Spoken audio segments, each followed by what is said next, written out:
Allah madaukakin sarki a cikin Alkur'ani yana cewa man ahsanu qawlan mimman da'a ila Allah wa amila salihan wa qala innani minal muslimin. To wane ne ya fi daɗin zance fiye da wanda ya zamanto cewa ya yi kira zuwa ga Allah kuma ya aikata aiki na gari ya kuma ce ni ina daga cikin musulmi. An rawaito daga babbar sahabiya Aisha uwar muminai da kuma wasu daga cikin tabi'ai wato Ikrima da kuma Mujahid suna cewa wannan ayat ta sauka ne akan masu kiran sallah. Don haka wannan yake nuna mana cewa kiran sallah yana da mahimmanci, yana daga cikin abubuwa kuma waɗanda suke suna da girma. Wannan abin da aka rawaito daga Nana Aisha da Ikrima da Mujahid yana nuna mana mahimmancin kiran sallah da kuma irin yadda kiran sallah yake da girma. Akwai dalilai da kuma sabubba waɗanda suka sa ake kiran sallah. Daga cikin dalilai manya waɗanda suka sa ake yin kiran sallah shine domin a sanar da mutane shigan lokaci, a nuna musu cewa lokaci ya zo wanda za a yi sallah a kai. Wannan shine dalilin da ya sa ba a yin kiran sallah sai idan lokacin kiran sallah ya shiga, sai a sallar asuba kawai shine dalilin da ya sa ake yin kiran sallah kafin lokacinta, ba don wani abu illa saboda kasancewa lokaci ne na bacci. Don haka shi yasa sai aka kirkiri wani kiran sallah na farko saboda mutane su farka su shirya su tafi masallaci.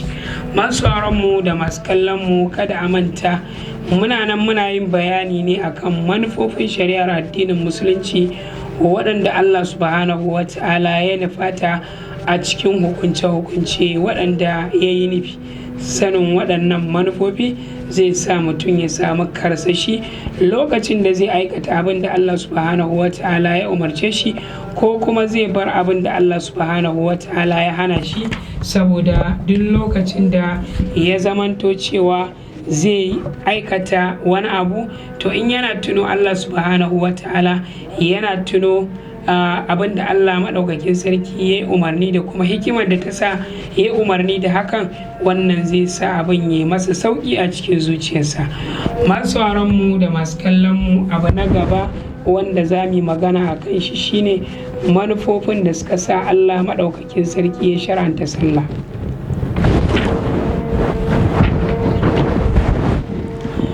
Allah maɗaukakin sarki ya sanya sallah ta zama rukuni mafi mahimmanci bayan kalmar shahada. Allah maɗaukakin sarki ya ba wa sallah mahimmancin gaske saboda ita ce farkon abin da Allah subhanahu wa ta'ala zai fara hisabi a kanta. Idan ya zamanto cewa sallah ta yi daidai, to dukkan ayyuka ma suna yin daidai. Allah maɗaukakin sarki ya ƙarfafa lamarin sallah kamar yadda ya zo ayoyi da yawa.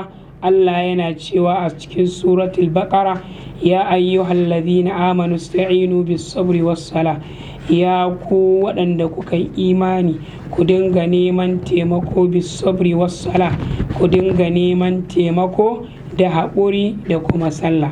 Duka kuna da buƙatar ku dinga neman taimako da su. Saboda haka wannan yana daga cikin abubuwa waɗanda suke da mahimmancin gaske waɗanda ya kamata mu sani.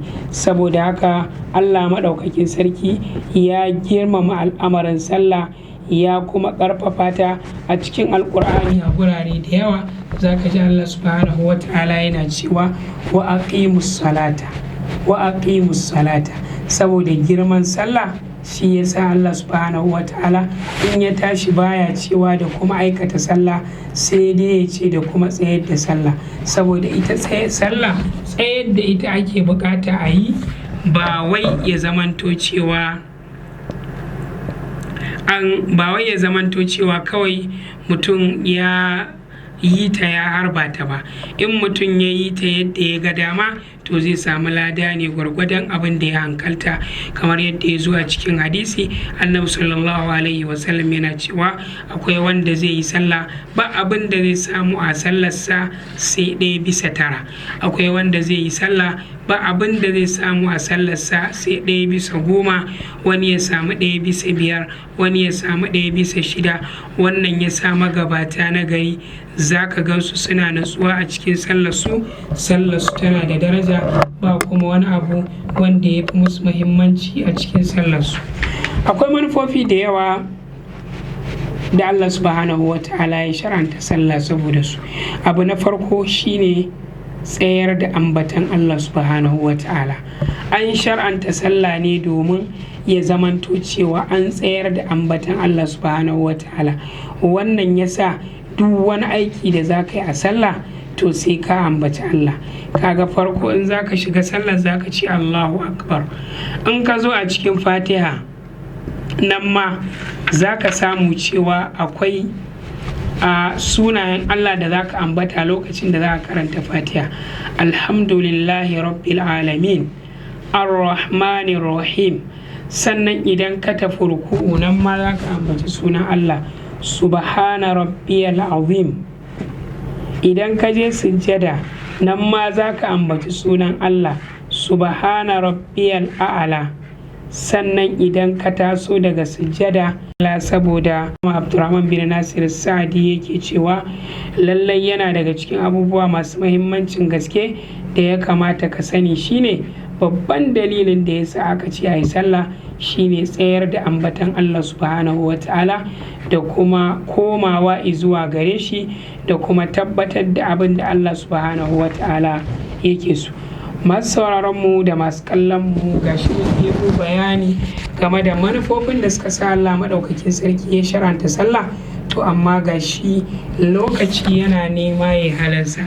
Idan ba a manta ba a cikin wannan darasin da ya gabata mun yi magana akan manufofin da suka sa Allah ya shar'anta tsarki, inda muka ce Allah ya shar'anta tsarki ne domin ya gyara yanayin mutum, domin ya tunkuɗe masa abubuwa na cuta, domin ya cika lafiyarsa, domin ya sanya gaɓoɓinsa su zamanto cewa sun shirya abin da ya kamata, domin Allah subhanahu wa ta'ala ya tsarkake mutum daga zunubai, saboda duk lokacin da mutum yake yin alwala yadda ya kamata to Allah zai tsarkake shi daga zunubai ya kuma yi masa rahama ya kuma cika ni'imominsa. Sannan mun zo mun yi magana akan manufofin da suka sa aka shar'anta kiran sallah, inda muka ce babban manufar kiran sallah shine abu guda ɗaya, wato sanar da mutane shigar lokacin sallah. Wannan yasa ba a yin kiran sallah sai idan lokaci ya shiga, kamar yadda kuma in muka duba za mu ga akwai inda aka yi togaciya, inda aka halatta yin kiran sallah kafin lokaci ya shiga shine a sallah asubahi kawai. Mun faro bayani akan manufofin da sallah ta kunsa, inda muka faɗi manufa guda ɗaya, wato tsayar da ambatan Allah lokaci halinsa. Za mu ci gaba a darasin da zai zo nan gaba. Kafin lokacin da za mu ci gaba nake cewa Allah ya sanya albarka a cikin rayuwarmu, ya sanya ayyukanmu su zama kamar yadda Allah yake so. Insha Allah ta'ala za mu ƙara haɗuwa da ku. Kafin lokacin da ke cewa wassalamu alaikum wa rahmatullahi wa barakatuh.